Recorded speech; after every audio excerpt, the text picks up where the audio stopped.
नमस्कार। यो हो टेलिभिजनको विशेष सन्दर्भमा म यहाँहरूलाई हार्दिक स्वागत गर्दछु। जीवराम भण्डारी। आज यहाँहरू सामुन्ने उपस्थित हुनुहुन्छ रामवीर मानन्दर। उहाँ शहरी विकास राज्यमन्त्री हुनुहुन्छ, नेपाल कम्युनिस्ट पार्टी नेकपाका नेता, काठमाडौँका जनप्रतिनिधि। उहाँसँग आज म समग्रमा शहरी क्षेत्र यस्ता महामारीहरूमा सबभन्दा बढी चपेटामा पर्छ। गाउँको मानिसहरू एन केन प्रकारेण उनीहरू गुजारा गर्ने अलिकति परिस्थिति अनुकूल बनाउने प्रयत्न गर्छन्। यस्तो बेलामा भलै औषधि उपचारको त समस्या हुन्छ, तर बस्ती विकास, बस्न खान र अरू अनेकौं समस्याहरू पैदा हुन्छ। किनभने जनघनत्व शहरी क्षेत्रमा बढी हुने कारणले शहरी क्षेत्र बढी सङ्कटमा रहन्छ। रामवीर मानन्दरलाई क्याबिनेटले केही जिम्मेवारी पनि प्रदान गरेको छ, महत्त्वपूर्ण जिम्मेवारी। क्वारेन्टाइनको सम्पूर्ण यथेष्ट प्रबन्ध गरिदिनु प्रधानमन्त्रीको पनि प्रष्ट निर्देशन भएको हुनाले यस्तो महामारीमा र यतिखेर क्वारेन्टाइनको काठमाडौँ उपत्यकाको अथवा काठमाडौँको के प्रबन्ध गर्नुभएको छ, कति छ, कुन अवस्थामा छ लगायत कतिपय महामारीसँग सम्बन्धित विषयलाई केन्द्रमा राखेर उहाँसँग म सूचनामूलक कुराकानी गर्नेछु। सर्वप्रथम म उहाँलाई स्वागत गर्छु। स्वागत छ मन्त्रीजी। धन्यवाद छ। नमस्कार। अब म सिधै विषयमा प्रवेश गरेँ।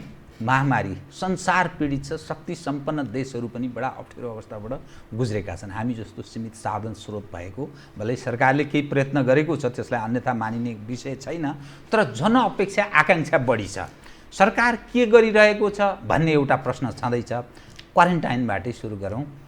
के कस्तो प्रबन्ध र कति त्यो मानिसहरू अटाउन सक्ने, कहाँ कति व्यवस्था छ, यो अलिकति सुन्न पाउन कृपया। आम दर्शक जो लाखौँ हेरिरहनु भएको छ उहाँहरूलाई श्रवण गरेपछि त्यसपछि म अरू विषय उठान गर्छु, कृपया। हजुर, धन्यवाद छ। पहिला त म सबैलाई नमस्कार।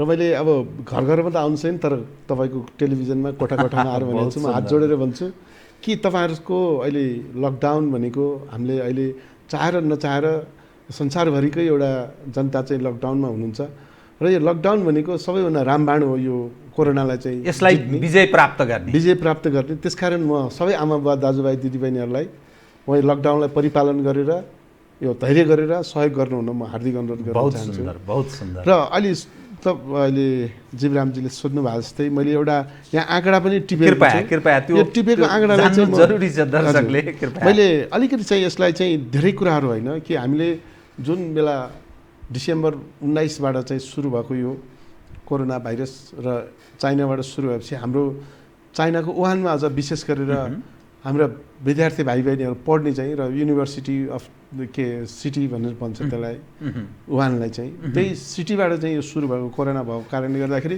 त्यहाँ पढिरहेका विद्यार्थी लगायत चाहिँ 175 जना चाहिँ हामीले उहाँको नेपालमा ल्याउनुको लागि चाहिँ जहाज गयो र त्यो जहाजबाट ल्याएको 175 जनालाई चाहिँ खरिपाटीमा चाहिँ हामीले क्वारेन्टाइनको रूपबाट प्रारम्भ सुरु गरिसकेपछि त्यसको लागि अहिले भक्तपुरको कृषि तालिममा 70 जनाको बेड छ। अहिले 70 जना।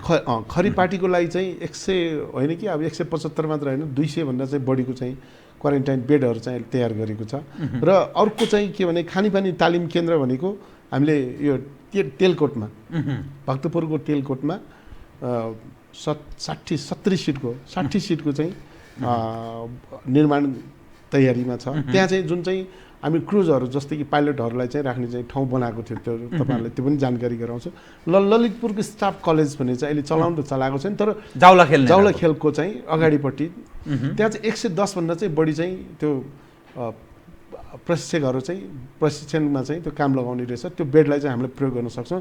यो सरकारी बिल्डिङ भएको कारण। अर्को चाहिँ यो पशुपति चाहिँ धर्मशाला गौशालाको नजिक, गौशालाको हाम्रो तिलगङ्गाको ठिक पछाडिको चाहिँ ठुलो चाहिँ पार्किङ भएको एरिया, अहिले त्यो चाहिँ 4 स्टार बराबरको अहिले क्वारेन्टाइन छ। त्यो क्वारेन्टाइन यदि हामीले यो 3टा 4वटा क्वारेन्टाइनलाई व्यवस्थापन गर्नु पायो भने 518वटा चाहिँ क्वारेन्टाइन तत्कालै चाहिँ हामीले अहिले अब आवश्यक पर्यो भन्ने बित्तिकै चाहिँ हामीले क्वारेन्टाइन राख्न सकिन्छ।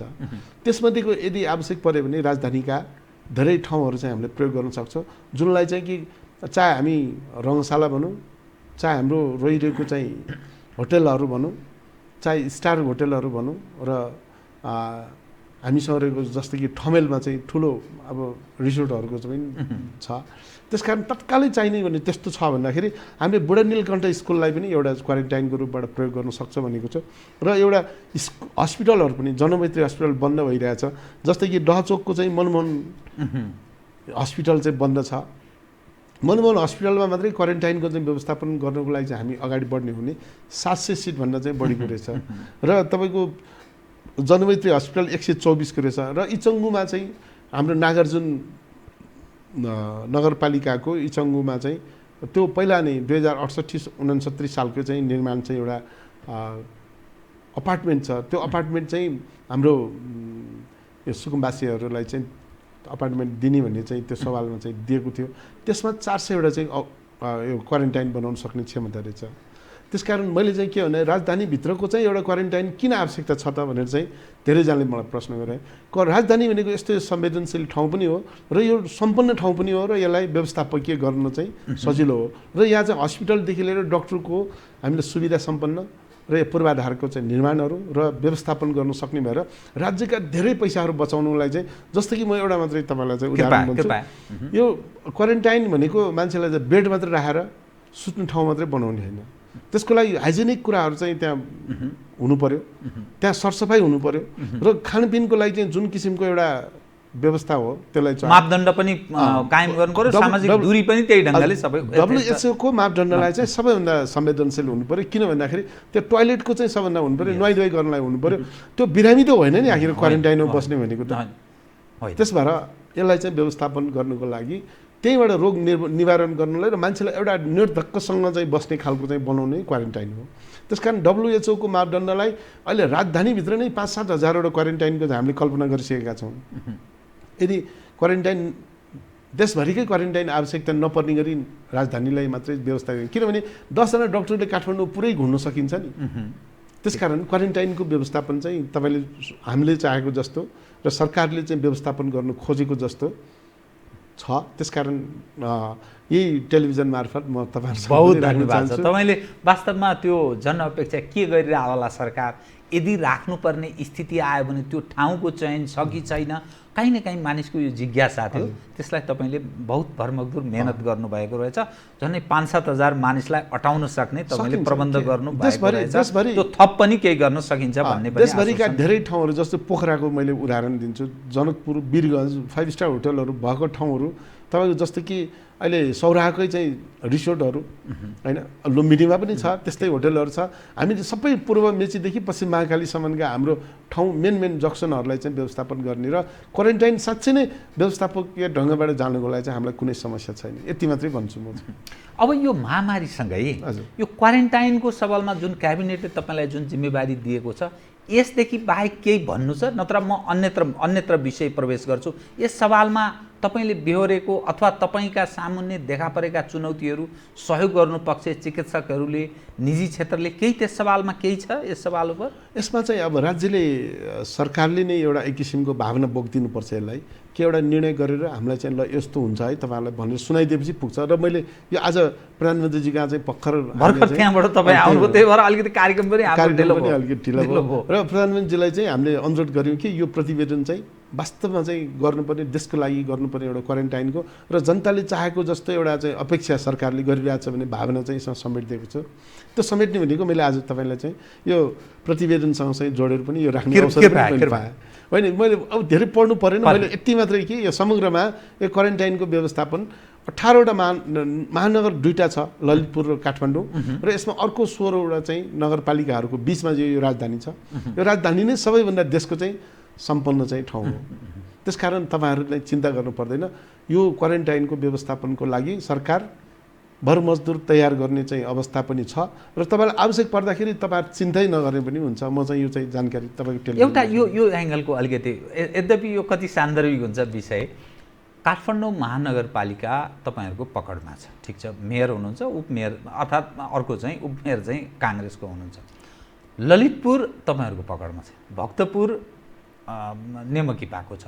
त्यो जो तपाईँहरूभन्दा फरक विचार राख्ने पार्टीवालाहरूसँग अहिले कोअर्डिनेसन सरसहयोगको अवस्था कस्तो छ? होइन किनभने यो पनि एक खाले पोलिटिकल विषय काहीँ न काहीँ यस्तो अप्ठ्यारोमा पनि राजनीतिक लाभ लिने विषय हुन्छ कि त्यस कारणले त्यो अप्ठ्यारो केही फिल गर्नु भएको छ तपाईँले? होइन, फिल अहिले सबैभन्दा हामी मानव हौँ पहिला त, त्यसपछि मानवको संसार बन्दै बन्दै बन्दै यो ठुलो बन्यो र हामी चाहिँ बिस्तारै चाहिँ 70 वर्षको कालखण्डपछि गणतन्त्र ल्यायौँ। गणतन्त्रको बिचमा चाहिँ अहिले हामी चाहिँ छौँ र यो अहिले स्थानीय सरकार बनेको पनि 18 वर्षपछि एउटा बनेको छ, निर्वाचित सरकार भयो। हिजो 72 सालको घटना सुन्दाखेरि त्यो भूकम्पले विच्छेद हुँदाखेरि हिजो जनप्रतिनिधि भइदिएको भए भन्ने एउटा आकाङ्क्षा थियो। आज साँच्चै नै नेपालको कुनै पनि तपाईँको 6,743 जना वडा अध्यक्षहरू हुनुहुन्छ अहिले। त्यो वडा अध्यक्षहरूको चाहिँ बिचमा मैले न काङ्ग्रेस न राप्रपा न नेमुखी पाए हेर्नुहोस्, यी सबै उहाँहरू चाहिँ यति खट्नु भएको छ मजाले कि यो मानवताको दृष्टिकोणले। किनभने संसारमा अहिले सृष्टि भएदेखि नै यो 2000 वर्षपछिको चाहिँ हामीले स्वाइन फ्लूदेखि लिएर प्लेगदेखि लिएर इबोलादेखि लिएर अनि बर्ड फ्लूदेखि लिएर आउँदा हामी चाहिँ यो फ्लूमा चाहिँ छौँ, अहिले कोरोना फ्लूमा छौँ। यो फ्लूसँग जुझ्नको लागि सबै मानवहरू एक भएका छन्। त्यसमध्ये अहिले आज चाहिँ पार्टीको चाहिँ कुरा गर्दाखेरि अलि अप्ठ्यारो चाहिँ मलाई लागिरहेको छ। त्यसबाट एज अ मानवको अस्तित्वसँग जोडिया हुनाले यो विषय अलग हो, राजनीति अलग हो, यो विषय अलग हो। कुनै पनि जनप्रतिनिधिहरूले यो विषयलाई चाहिँ हामी यसो गर्नु हुँदैन। एउटा त्यो जिज्ञासा, जनप्रतिनिधिहरू स्थानीय तहका त्यो पब्लिकसँग त्यो ढङ्गले घुलमिल भएको, त्यो ढङ्गले सहयोग गर्ने अवस्थामा रहेनन्, उनीहरूलाई काहीँ त्यस्तो भेट्न पाइएन भन्ने त्यो गुनासो पनि धेरै छ।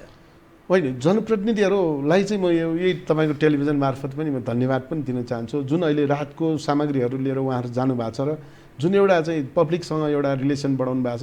तपाईँले सुन्नुभयो होला केही ठाउँमा त यो घटनाहरू चाहिँ हुन्छ हेर्नुहोस्, किनभने संसारका धेरै घटनाहरूमा कमसेकम पनि हामीलाई कोरोनाले चाहिँ कमसेकम मृत्यु चाहिँ वरण गर्नु परेको छैन।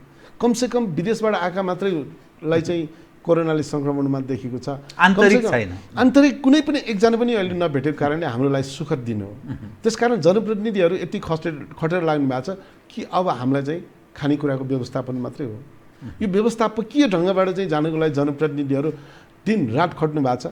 अब 2-4 जना एकाध चाहिँ यसो गऱ्यो भने चाहिँ नभनौँ, किनभने एकाध कुराहरू गर्दाखेरि हामीले समग्र जनप्रतिनिधिहरूले चाहिँ सबैमाथि आक्षेप लाग्छ। किन भन्दाखेरि तपाईँलाई म स्पष्ट भन्न सक्छु कि कुनै एउटा जनप्रतिनिधिले चाहिँ अलिकति चामल बाँडेको चाहिँ ल धेरै बाँड्यो होला, 50 बोरा 100 बोरा बाँड्यो होला, त्यो किरा परेको चाहिँ चामल पऱ्यो भने अर्को ठाउँमा चाहिँ अलिकति चाहिँ के कुराहरू चाहिँ हुन सक्यो होला। तर समग्रमा चाहिँ 6,743 वटा स्थानमध्ये 2टा ठाउँमा परेकोमा चाहिँ हामीले कुराहरू गर्न हुँदैन। त्यसको लागि म समग्र यो आदरणीय जनसमुदायसँग म फेरि पनि अनुरोध गर्न चाहन्छु, एकाध ठाउँहरूमा भएका घटनाहरूलाई चाहिँ समग्र देशका चाहिँ यो आम हामीले चुनेका जनप्रतिनिधिलाई चाहिँ बदनाम नगरौँ मेरो विचारमा।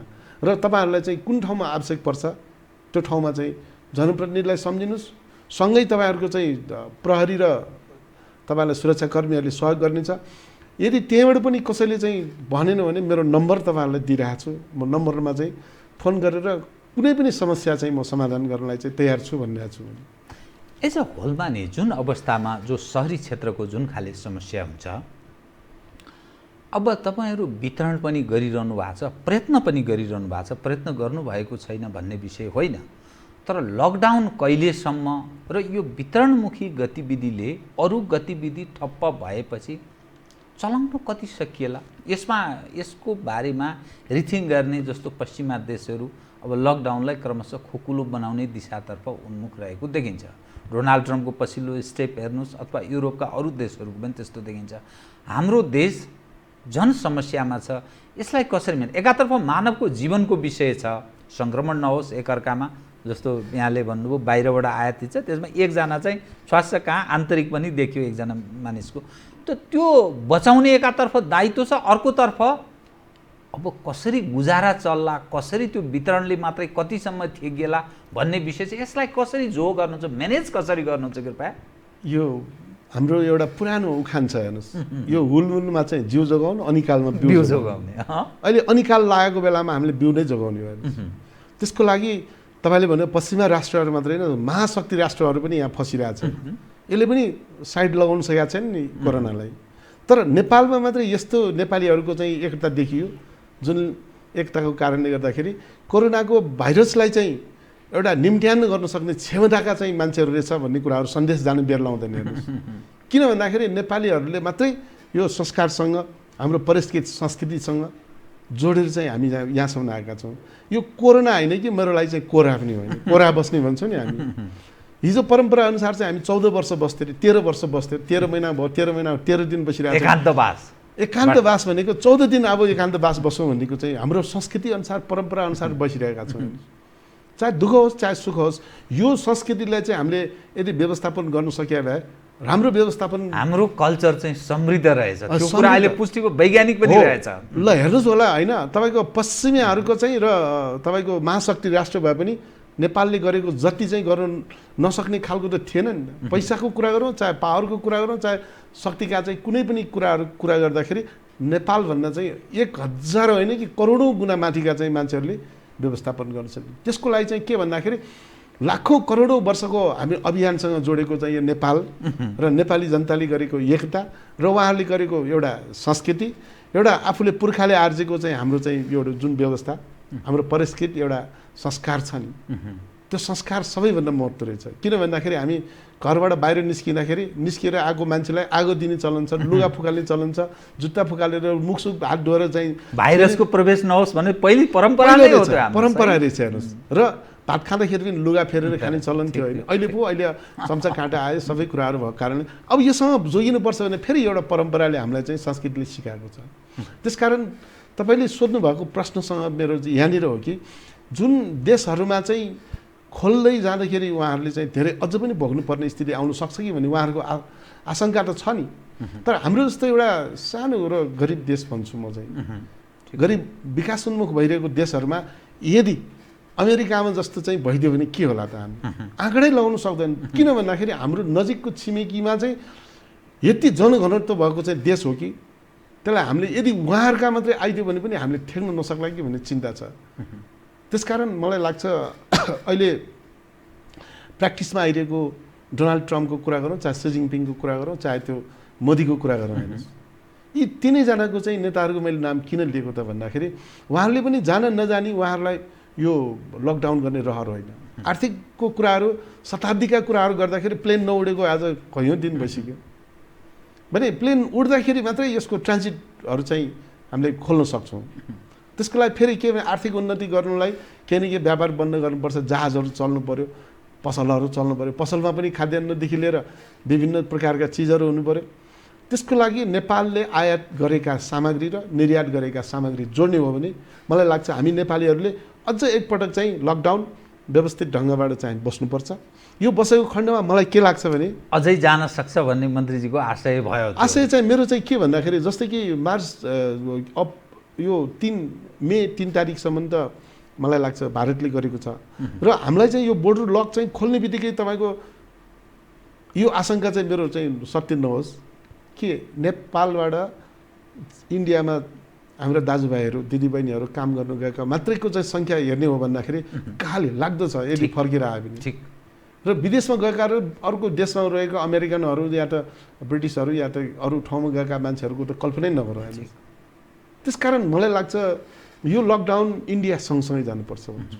सँगै जानुपर्छ किनभने त्यसले चाहिँ अलिक सजिलो हुन्छ, नत्र नेपाल चाहिँ जोगिन्छ, नत्र गाह्रो पर्छ। नेपालको बोर्डरलाई चाहिँ अहिले ओपन गरिदिनु र भारतबाट हाम्रो नेपालीहरू मात्रै छिराइदिनु भने हामी तसनस हुने सम्भावनाहरू हुनसक्छ। त्यसकारण एकले अर्कोसँग जोडेको चाहिँ यो सङ्क्रमण हो। यो सङ्क्रमण चाहिँ कमसेकम आफ्नै ठाउँमा बसेर मैले त्यसो भएर चाहिँ यो लकडाउन विश्वका देशहरू लकडाउन छ, यो लकडाउनको बिचमा रहिरहँदाखेरि हामी सबै मानवहरूले चाहिँ मैले गर्दाखेरि कसैलाई दुःख नपरोस् भन्ने चाहिँ चिन्ता चाहिँ बोक्दियो एकदम यो रोग सर्दैन भने। मन्त्रीजी एउटा भावनाले काम गर्दो रहेछ यस्तो बेलामा, जस्तो मानिसहरू लर्को दौडिरहेछन्, हिँडिरहेका छन्, हिँडेर ठाउँ ठाउँमा गएका छन्। काठमाडौँ सहरी क्षेत्रबाट पूर्वको मानिस पश्चिम, पश्चिमको मानिस पूर्व। यो अप्ठ्यारो अवस्थामा मानिस आफ्नो परिवारसँग बस्न चाहँदो रहेछ, भेट्न चाहँदो रहेछ, मरिएला बाँचिएला, तर बाबु आमा छोरा छोरी श्रीमान श्रीमतीसँगै बस्नु भने यसरी त्यो पारिवारिक आइटको हाम्रो जो सामाजिक संरचना छ त्यस्तो चाहँदो रहेछ। अब सवाल के रह्यो भने त्यो जानलाई एउटा समस्या देखा पर्यो। जस्तो खुवाउनलाई प्रधानमन्त्रीले नै केही दिन 2 दिन अगाडिको क्याबिनेटमा अनौपचारिक क्याबिनेटमा यो मानिसहरूलाई खुवाउने प्रबन्ध गर्नु सबै मिलाउनु भनेर निर्देशन दिनुभयो अरे भनेर एकजना मन्त्रीजीले मलाई नै भन्दै हुनुहुन्थ्यो, सुनाउनु भयो। त यो कसरी अलिकति व्यवस्थित गराउन सकिँदैन थियो? यो जो मानिसहरू लर्कोका लर्को बडा दुःख पाएर हिँडिरहेछन्, खुट्टो फुटेको छ, बडा पीडित छन्, कतिपय त हामीसँगै सम्पर्कमा आउँछन्, कहाँ जानुपर्ने, मेरो छोरो यहाँ मर्यो, अब यहाँ म चाहिँ सद्गत त भयो, अब जान पाइनँ, मेरो यस्तो बिजोग भयो भन्ने, यसलाई के गर्ने? त्यस्तो अहिले आजदेखि तपाईँले सुन्नु पाउनुहुन्न। त्यसलाई व्यवस्थित गरिन्छ र गर्नुको लागि कमसेकम पनि के गर्दै हुनुहुन्छ? होइन, उहाँहरूलाई चाहिँ हिजो तपाईँले देख्नुभयो होला के गाडीहरूले घर घरसम्म पुर्याइदिने, ठाउँ ठाउँसम्म पुर्याइदिने व्यवस्था गरेको छ। र अहिले चाहिँ लकडाउन भनेको पहिला चाहिँ यो अङ्ग्रेजी शब्द हो। यो बन्दाबन्दी एकदमै कर्फ्यू भन्दा चाहिँ सानो चाहिँ चिज मात्रै होला यो, होइन भने कर्फ्यू जस्तै हो। आदेशमा चाहिँ कर्फ्यूमा चाहिँ गोली हान्ने आदेश हुन्छ, यसमा चाहिँ त्यति हुँदैन। राइट, यो सरकारले आवश्यकता ठानेर चाहिँ गरेको काम होइन भने यो नेपाली जनता बचोस्, जनताको लागि हो, त्यो जनताको लागि गरेको। र जनताले यो बुझ्नु पर्यो कि अब हाम्रो जेनेरेसन सकिन्छ र अर्को जेनेरेसन नआउला भन्ने चिन्ता चाहिँ विषय हो यो। र अर्को एउटा चाहिँ के भन्दाखेरि उहाँहरू ठिक छ होला, तपाईँले भन्नुभएको जस्तैको चाहिँ यदि उहाँहरूको चाहिँ मर्कै रहेछ भन्दाखेरि एउटा कुरा चाहिँ म जानकारी त गराउन सकिन्थ्यो नि। ठिक, यो जानकारी नभएको कारणले गर्दाखेरि आज हाम्रो मुखबाट पनि उहाँहरूको लागि यो चाहिँ सवालहरू उठाउनु पर्ने भयो। एउटा सामान्य मानिसले त्यो सम्पर्क कहाँ गर्ने? कहीँ न कहीँ मन्त्रीजीले सङ्केत गर्नुहोस् न, किनभने कोही मानिस अप्ठ्यारो भएर बसेको छ भने उसले सम्पर्क कहाँ गर्ने? कृपया म चाहिँ एउटा चाहिँ यो राजधानीबाट चाहिँ निस्किन लाग्नुभएका यदि छन् भने उहाँहरूले चाहिँ सम्पर्क तपाईँहरूलाई चाहिँ 1180 नम्बरको चाहिँ एउटा फ्री कल दिएको छ र अर्को 1131 नम्बरको फोन नम्बर पनि छ र तपाईँलाई आवश्यक पर्दाखेरि 102 को चाहिँ एम्बुलेन्सको लागि पनि दिएको छ। मैले यो नम्बरहरू किन तपाईँलाई दिएको भन्दाखेरि 1180 नम्बरको यो कसैलाई भोकै बस्न नपर्ने खालको चाहिँ बनाइदिएको छ भने यो 1131 ले पनि भोकै बस्नु पर्दैन। तपाईँहरू यसलाई चाहिँ खानाको व्यवस्था गर्नुको लागि चाहिँ यो नम्बर मैले भनेको हो। मैले यो तपाईँको बिचमा कुरा किन राखेको भन्दाखेरि म आदरणीय दर्शकबिन्दुलाई फेरि मन्त्रीजीले भनेको म रिपिट गराइदिन्छु।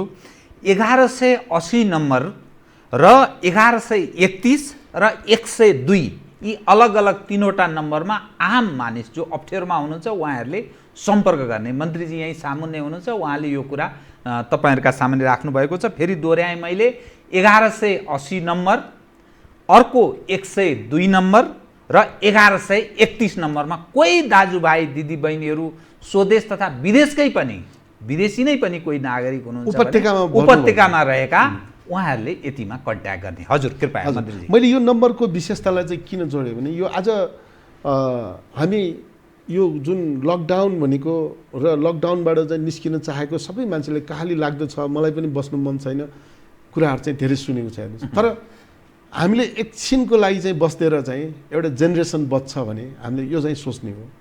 किनभने अहिले संसारका सबैभन्दा धनी, सबैभन्दा जाने बुझेको, सबैभन्दा चन्द्रमासम्म पुग्ने मान्छेहरू लकडाउनमा छ भने उनीहरू नै अप्ठ्यारोमा छन् भने हामी त के हो र, हामीले के गर्न सक्छौँ र? त्यसको लागि नेपाली जनताले कमसेकम लकडाउन ठिक छ तपाईँलाई अप्ठ्यारै परेको रहेछ भने यो नम्बरहरूमा भन्नुहोस्। र यदि चाहिँ तपाईँलाई अझ त्यसभन्दा पनि अझ अप्ठ्यारो छ भन्दाखेरि तपाईँले यो कुरा सुनाउनुको लागि जान सक्नु भएन भने मलाई लाग्छ त्यहाँको चाहिँ यो हाम्रो अलि चोकमा घर छेउछेउमै तपाईँहरूको हाम्रो प्रहरीहरू चाहिँ तपाईँहरूको सुरक्षाकर्मीहरू हुनुहुन्छ। तपाईँहरू सिधा गएर उहाँहरूलाई चाहिँ भन्नुहोस्। उहाँहरूले पनि मान्नु भएन भने अहिलेको चाहिँ जनप्रतिनिधिहरू हुनुहुन्छ, जनप्रतिनिधिलाई भनेर पनि मान्नु भएन भने मैले मेरो नम्बर पनि दिने गरेको छु। मैले सबै नम्बरहरूलाई चाहिँ तपाईँहरूले चाहिँ म अहिले फोन मसँग छैन तर उठाइरहेको हुन्छ हेर्नुहोस्। तपाईँहरू चिन्ता 24 घन्टा नै खुल्ला, 24 घन्टा नै खुल्ला हुन्छ मेरो फोन। तपाईँलाई आवश्यक पर्दाखेरि मतलब अब जेमा पनि तपाईँको फोन चाहिँ नम्बर पनि भनिदिने म भन्छु। 98 5 11 59 59 2 नम्बर हो मेरो। 98 5 11 59 59 2 59 59 2 98 5 11 59 59 2। मन्त्रीजीलाई प्रत्यक्ष यहाँहरूले सम्पर्क पनि गर्न सकिन्छ। यो सम्पर्क फेरि के भन्दाखेरि एकछिन जिस्किनलाई नगरिदिनु होला मलाई। किन भन्दाखेरि तपाईँहरूलाई आवश्यक पर्दाखेरि तपाईँहरूको मर्कामा चाहिँ आउँछु भनेको छु। र के भन्दाखेरि तपाईँहरूले जुन चाहिँ राहतको सामग्री चाहिँ कुराहरू गर्दै हुनुहुन्छ, तपाईँहरू आफ्नो नगरपालिकाको वडा नगरपालिकाको नाम र तपाईँको घरधनीको नाम पनि तपाईँ मसँग चाहिँ म सोध्छु है तपाईँहरूलाई। र त्यो घरधनीले चाहिँ तपाईँहरूको चाहिँ घरपट्टिले चाहिँ यदि तपाईँहरूलाई चाहिँ घर के भन्छ यो सामग्रीहरू चाहिँ खानेकुराहरू चाहिँ व्यवस्थापन गर्न नसकेको खण्डमा तपाईँको त्यो वडाको चाहिँ जानकारीमा जानु पर्यो। यो वडामा जानकारीमा गएर पनि यो हुँदैन यस्तो भन्यो भने तपाईँ सरकारको निगरानीमा आउनु पर्यो। यो निगरानीबाट पनि केही भएर तपाईँलाई आवश्यक पऱ्यो भने तपाईँहरूको घर जानेसम्मको कुराहरू पनि म गर्न सक्छु हेर्नुहोस्। किन भन्दाखेरि सरकारले जानै नपाउने भनेको छैन। केही भएर मान्छेलाई अहिले भन्नुभयो मान्छे मरेको छ के साधन गराउनको लागि चाहिँ जानुपर्छ भन्यो भने त्यसको लागि सरकारले खुला गरेको छ र सकिन्छ। हामी चाहिँ यस्तै मर्का परेको मान्छेहरूको लागि नै हो, केही भएर आवश्यक पऱ्यो भने त्यो व्यवस्था पनि हामी गर्छौँ।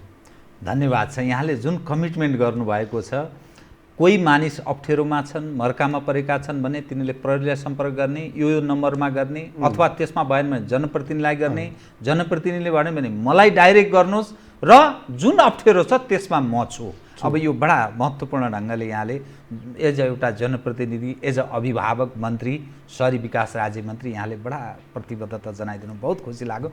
अब यहाँ विषय के छ भने तपाईको आफ्नो दायराभित्रको केही विषय छ भने कृपया भन्नुपर्ने, किनभने यो लाखौँ जो दर्शक हेरिरहनु भएको छ त्यो विषय पनि उ गर्नुहोस्। अनि म अरू विषयमा केन्द्रित रहन चाहन्छु। आन्तरिक अरू केही छ तपाईँले भन्नुपर्ने आम दर्शकलाई? अब म फेरि पनि एकपटक आम दर्शकहरूलाई चाहिँ म अहिले जति पनि हेरिराख्नु भएको छ तपाईँहरूले कमसेकम पनि यो रोग लागेको भनेको यो आएको रोग चाहिँ चान्चुने चाहिँ होइन, यो चाहिँ ठानिदिनु होला।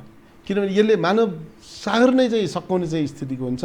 आजभन्दा 2000 वर्ष अगाडिको चाहिँ 1300 वर्ष अगाडिको जुन इबोलादेखि लिएर प्लेग रोगहरू आएको थियो, यो त्योभन्दा चर्को हो भन्ने कुराहरू अहिले देखाइरहेको छ। यस कारणले गर्दाखेरि म यसलाई संयम त अपनाउनुहोस्। आज मलाई अल्छी लाग्यो या त अलिक एकछिन चाहिँ रहर गर्ने या त खुसी मनाउने, आज चाहिँ भोज मनाउने चाहिँ कुराहरू चाहिँ होइन। लकडाउनलाई इमानदारी, लकडाउनलाई चाहिँ मानव जीवनको अस्तित्वसँग सम्बन्धित, मानव जीवनको अस्तित्व र हाम्रो नयाँ जेनेरेसन यदि उत्पत्ति विकास चाहिँ क्रम निरन्तरताका लागि पनि हामीले चाहिँ यसलाई ख्याल गर्नुपर्छ।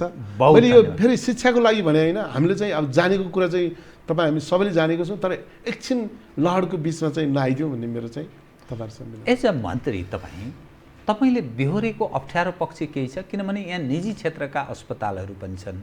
मानिसहरूको गुनासो के छ भने निजी क्षेत्रका अस्पतालहरूले यथेष्ट सहयोग गरेनन्, खोलेका छैनन्। सामान्य त्योदेखि बाहेक अन्य रोग लागेका मानिसहरू गयो भने पनि सहयोग नगर्ने निजी क्षेत्रका अस्पतालहरू, अरू कारणले ज्वरो आएको छ भने त्यसको पनि नहेरिदिने, त्रासमा रहने यस्तो अवस्था छ। यसलाई कसरी व्यवस्थापन गर्ने?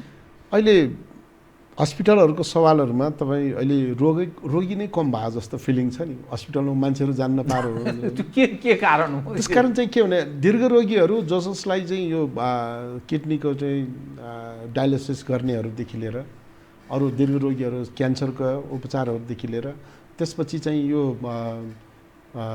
श्वास प्रश्वासको रोगीहरूसँग चाहिँ मैले चाहिँ के भन्दाखेरि तपाईँहरूलाई त्यस्तो अप्ठ्यारो र जानुपर्छ र सहयोग लिनुपर्छ भने त्यसमा पनि कन्ट्याक्ट गर्नु भनेको छु मैले। मलाई लाग्छ त्यस्तो रोगीहरूको चाहिँ विषयमा चाहिँ किनभने उमेर पुगिसकेको छ, अब के गर्ने त भनेर भन्दाखेरि घरमै पनि केही 72 घन्टाको अल्टिमेटमले चाहिँ तपाईँ धेरैले आफ्नो चाहिँ जोह चाहिँ गरेको रहेछ भन्ने कुराहरू आज 26-27 दिनमा आइसक्यो, प्रमाणित भयो। त्यसकारण त्यो हस्पिटल जुन सञ्चालकहरूलाई पनि एउटा प्रब्लम रहेछ हेर्नुहोस्, त्यहाँ पनि मानवहरूले नै काम गर्नुपर्ने छ, डक्टरहरू पनि र नर्सहरू पनि र त्यहाँको सिस्टरहरू पनि जति पनि काम गर्नेहरू चाहिँ मान्छेहरू छ, त्यो सबै पनि फेरि यही सङ्क्रमण चाहिँ डर रहेछ हेर्नुहोस्। हुनु चाहिँ त अब के भन्दाखेरि कुनै पनि अब स्वास्थ्य कर्मीले चाहिँ त्यो मान्छेलाई चाहिँ नछोइकन या त के नगरिकन चाहिँ ट्रिट गर्नु सक्दैन। त्यस कारणले पनि डर माने हुनसक्छ। तर कुरा यस्तो हो कि तपाईँको अब हस्पिटलै खोलेर चाहिँ बसिसकेको मान्छेलाई व्यापार बन्द चाहिँ रोक्नु पर्थ्यो। व्यापार बन्दको लागि मात्र होइन भन्नु पर्थ्यो। आज जसले चाहिँ यो म कसम खा हुन्छ कसैले कि म चाहिँ मानव जातको लागि चाहिँ म यो सबै त्याग गर्छु भन्नेको चाहिँ डाक्टर साहबहरूलाई पनि मैले उहाँहरूले पनि यो विषयमा चाहिँ संवेदनशील हुनुपर्छ। जब पनि उहाँहरूको प्रकृति स्कुलिङ पनि त्यस्तै हुनुपर्ने, किनभने सेवामूलक प्रकृतिको, तर त्यो काहीँ न काहीँ खड्केको चाहिँ महसुस कतै तपाईँले त्यस्तो महसुस त गर्नुभएको छैन? मन्त्रीजीलाई म जिम्मेवारीको रूपमा भन्दा पनि एज अ स्वास्थ्य मन्त्रालयको त्यो संयन्त्रले काहीँ न काहीँ त्यो महत्त्वपूर्ण भूमिका निर्वाह गर्नेमा चुक भइरहेको जस्तो तपाईँले फिल गर्नुभएको छैन? यस्तो अब हिजो मात्रै होइन 37-38 जना डाक्टर साहबहरू लिएर प्लेनै चार्टर गरेर जानुभयो नि। अब यो संवेदनशीलतालाई चाहिँ सरकारले ध्यानमा चाहिँ जानुपर्छ र गइरहेको पनि छ जस्तो मलाई लागिरहेछ। किन भन्दाखेरि स्वाब टेस्टदेखि लिएर टेस्टसम्मका कुराहरू अहिले धेरै अब 14वटा जिल्लाभन्दा चाहिँ 14वटा ठाउँभन्दा चाहिँ बढी ठाउँमा चाहिँ अहिले अब राख्ने चाहिँ व्यवस्था भयो। किनभने हाम्रो जस्तो देशमा एउटा ठाउँबाट अर्को ठाउँसम्म आइपुग्नलाई पनि समय लाग्ने रहेछ भन्ने कुराहरू सरकारलाई अब धेरै कुराहरू सरकारले चाहिँ गर्नुपर्ने कार्यहरू छन् हेर्नुहोस्। तर पनि यस्तो चाहिँ कि कार्य गर्न सक्ने क्षमता भएका पैसा भएका बल भएका अघि नै मैले भने नि उनीहरूको पनि दायराभन्दा चाहिँ बाहिर रहेछ हेर्नु। यो बाहिर रहिरहेको हदलाई चाहिँ हामीले पनि नेपाल जस्तो एउटा मुलुकले अहिलेको अवस्थामा गरेन भन्दाखेरि यो गरेको सरह चाहिँ मान्नुपर्छ जस्तो मलाई लाग्छ। म अब कार्यक्रमको ठिक अन्त्यमा दुईटा विषय संक्षिप्तमा बताइदिनु होला। एक, सहरी क्षेत्रमा मानव मात्रै छैन, प्राण भएका अरू पक्षीहरू पनि छन्, पशुपक्षीहरू छन्, जनावरहरू छन्, अरू खाले छन्। अब तपाईँले जुन प्रयत्न गरिरहनु भएको छ मलाई खुसी पनि लाग्यो, तपाईँले यस्तो फेरि यस्तो सुनाउनु भयो। त तपाईँकै मेयर हुनुहुन्छ अथवा काठमाडौँ महानगरको, उहाँको भूमिका उपर अलिकति मानिस अलिक पहिलेदेखि नै क्रिटिकल्ली मानिस होइन, किन उहाँले त्यति क्रियाशीलता भूमिका त त्यो निर्वाह गर्नु भएन भन्ने एउटा पक्ष छ। अर्को त्यो अरू जनावरहरू कुकुर छन्, अरू खाले छन्, गाईबस्तुहरू छाडा गाईबस्तुहरू पनि कतिपय ठाउँमा देखिन्छ। त तिनीहरूको लागि चराचुरुङ्गी विभिन्न जीवात्माहरू छन्, तिनीहरूका लागि पनि केही व्यवस्थापन के सोच्नु भएको तपाईँहरूले? ठिक छ, तपाईँले यो भन्नुभएको यो हाम्रो के छ भने हामी चाहिँ यो अझ विशेष त राजधानीको चाहिँ जुन यो खाल्टोमा बसिरहेका छौँ, यो हामीसँग यो जीवित आध्यात्मिक सभ्यता पनि रहेछ हेर्नुहोस्।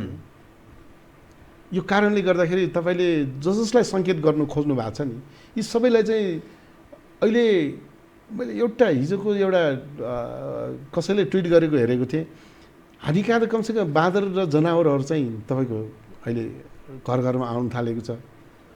अफ्रिकामा मैले त्यो ट्विट हेरेको तपाईँको सबै सिंहहरू नै बाहिर बाटोमा त्यहाँ हाहाकारको स्थिति भागाभाग मान्छे। त्यसो भएर चाहिँ के भन्दाखेरि मलाई लाग्छ अहिले अस्ति मात्रै म यो क्वारेन्टाइनकै निरीक्षणको चाहिँ सवालमा पशुपतिमा पुगेको थिएँ र मैले पशुपति विकास कोषको हाम्रो डाक्टर साहब डाक्टर ढकाल होइन पशुपति विकास कोषको हाम्रो घनश्याम खतिवडाजीसँग पनि उहाँलाई पनि बोलाएको थिएँ मैले त्यही त्यो हाम्रो त्यो धर्मशालामा।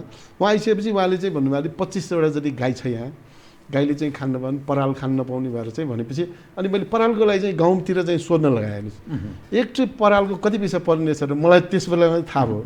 एउटा सानो मिनी ट्रकबाट ल्याउन 25,000 रुपियाँ पर्नेछ र उहाँले यो तराईबाट चाहिँ ल्याउँदै रहेछ 3 ट्रक चाहिँ। त्यो ल्याइसकेपछि अनि त्यहाँबाट अस्ति चाहिँ मैले अब गाईले खानु पुग्यो त होइन भने म तुरुन्तै मगाउँछु भनेर पनि मैले उहाँसँग एउटा छलफल विषय चलाएँ। र बाँदरलाई र तपाईँको मकै खुवाउनेहरू चाहिँ धेरै मान्छे देखेँ मैले चाहिँ खुवाउनु, जस्तै कि मेयर साहबहरूले चाहिँ पनि उपमेयर साहबहरूले पनि बाँदरलाई खुवाइरहेको मैले देखेँ। यो चाहिँ सम्बन्धित एउटा मानव जातको एउटा कुनै अरू होइन हाम्रो एउटा प्राणीहरूलाई चाहिँ एउटा संरक्षण गर्ने हाम्रो पाल्ने चाहिँ चलनहरू पनि छ। र सुरुमै नै तपाईँको यो लकडाउन हुनुभन्दा केही समय अगाडि नै केही मान्छेहरू छन् हेर्नुहोस्, यो कुकुर अनि पशुहरूलाई र केहीलाई चाहिँ खुवाउने मान्छेहरू पनि एउटा लागिरहनुहुन्छ, गाडी नै बोकेर चाहिँ लागि। उहाँहरूलाई चाहिँ मैले के भने कुनै ठाउँ रोक्यो भने मलाई भन्नु होला, यो प्राणीहरूलाई चाहिँ खुवाउने र जीवित राख्नुलाई तपाईँले जुन योगदान गर्नुभएको छ त्यसको लागि म पनि आउनुपर्छ भने सँगसँगै रातिहरू त्यसतर्फ पनि यहाँको ध्यान गएको छ। मैले चाहिँ यो गाईको चाहिँ प्रसङ्ग चाहिँ तपाईँलाई किन भनेको भन्दाखेरि नत्र मलाई परालको भाउ नै थाहा थिएन काठमाडौँमा। अब म ठिक आधा मिनटमा सक्दिनँ होला। जस्तो अब नेपाल बाहिर रहेका खास गरी छिमेकी देशमा रहेका नेपालीहरू, त्यो उनीहरू नेपाल फर्किन चाहन्छन्। अब उनीहरूको एक खाले पीडा छ। भारत सरकारले कति ध्यान दिएको छ त 1 अरब 25 करोड पपुलेसन भएको देशमा त्यहाँ नेपालीहरूलाई चाहिँ त्यो एज अ एउटा मिनिस्टर, यहाँ चाहिँ सेन्ट्रल मिनिस्टरको नाताले ती नागरिकहरू उप के सोच्नु भएको छ तपाईँहरूले? दीर्घकालको म कुरा गरिरहेको छु, किनभने कतिसम्म भन्ने ठुलो हुल्काहुल त्यो लाखौँ मान्छे भारतमा हुनसक्छ, अहिलेको त्यस्तो स्थिति छ। अहिले बाटोमै मान्छे चाहिँ छैन। तपाईँलाई चाहिँ मैले जानकारीको लागि भन्छु कि हाम्रो प्रधानमन्त्रीज्यू केपी ओलीले चाहिँ सबै देशहरूका चाहिँ जुन जुन देशमा हामी नेपालीहरू चाहिँ काम गर्न, अझ विशेष त भारतमा त दैनिकै कुरा भइरहेछ हेर्नुहोस् मोदीसँग। किन भन्दाखेरि हामीले अहिले सबैभन्दा ओपन बोर्डर भएको कारणले गर्दाखेरि कसैसँग यो तथ्याङ्क नै छैन कतिजना चाहिँ नेपाली छन् भनेर। र अहिले फर्किने सवालमा चाहिँ जुन तपाईँले कुरा गर्नुभएको छ, अहिले बोर्डर बन्द छ। बोर्डर बन्द भइरहेको अवस्थामा दुईटै नाका चाहिँ तपाईँको अहिले नेपालले चाहिँ खोलिदिने हो भने या त मतलब भारत र नाका खोलिदिने हो भने मलाई लाग्छ भारतको लागि पनि नेपालको लागि पनि यो घातक हुन सक्छ। किन भन्दाखेरि हामीले न चेक गरेको छ न कि गरेको छ। यो अहिले 10 गजामा बसिराख्नु भएको छ, उहाँहरू मात्रै छिर्ने बित्तिकै अब तपाईँको लर्को लाग्न सक्ने सम्भावनाहरू पनि छन् र उहाँहरूको टेस्ट गर्नुपर्छ र टेस्टपछि चाहिँ केही समयलाई चाहिँ उहाँहरूले पर्खिनै पर्छ। जहाँ जहाँ चाहिँ जो बसिराख्नु भएको छ त्यहाँ लकडाउन छ, संसारभरि नै, इन्डियामा पनि लकडाउन छ, नेपालमा पनि लकडाउन छ र बोर्डर पनि सिल छ। त्यसकारण म चाहिँ यो टेलिभिजन मार्फत सम्पूर्ण दाजुभाइ दिदीबहिनीहरूसँग म अनुरोध गर्न चाहन्छु, आज तपाईँहरू बसिरहेको ठाउँ नै सुरक्षित छ। नेपाल आउने बित्तिकै, आफ्नो घर आउने बित्तिकै सुरक्षित तपाईँहरू नठान्नु होला। तपाईँको कारण तपाईँको परिवारलाई हानि हुनसक्छ। र नेपाली जनताले चाहिँ यो चाहेको चाहिँ तपाईँहरूले ल्याएको रेमिटेन्सले चलेको देश भनेको फेरि कोरोना ल्याएर चाहिँ चलायो भने के होला, अर्को भयावह अवस्था। त्यसकारण चाहिँ यो मुलुकलाई चाहिँ कोरोना रहित चाहिँ बनाउन सक्यो भने तपाईँहरूले सोचेको जस्तो हाम्रो देश बन्छ।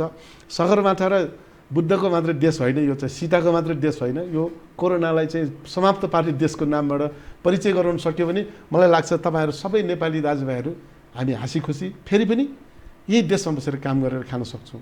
हस्, केही विषयहरू उठान गर्न चाहन्थे तर समयले, एक त तपाईँ ढिलो आइदिनु भयो, दोस्रो कुरा अलिक समयले यतिसम्म मात्रै बिट मारौँ, कार्यक्रममा आइदिनु, धन्यवाद। हस् ल, धन्यवाद। फेरि पनि म अन्तिममा सबै दाजुभाइ दिदीबहिनी आमा बुवाहरूलाई चाहिँ लकडाउनलाई चाहिँ धैर्यपूर्वक पालना गरिदिनुहोस्। आदरणीय दर्शकवृन्द, उहाँ हुन्थ्यो रामवीर मानन्दर, शहरी विकास राज्यमन्त्री, समग्र पछिल्लो जनजिज्ञासालाई सम्बोधन गर्दै म लगायत मेरो सम्पूर्ण युनिटलाई कार्यक्रमबाट बिदा दिनुहोस्। तर यो हो टेलिभिजन हेर्दै रहनुहोला। नमस्कार।